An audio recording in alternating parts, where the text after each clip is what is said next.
गणनायकाय गणदैवताय गणाध्यक्षाय धीमहि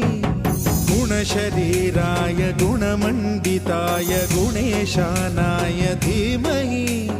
गुणातीताय गुणाधीशाय गुणप्रविष्टाय धीमहि एकदन्ताय वक्रतुण्डाय गौरीतनयाय धीमहि गजेशानाय भालचन्द्राय श्रीगणेशाय धीमहि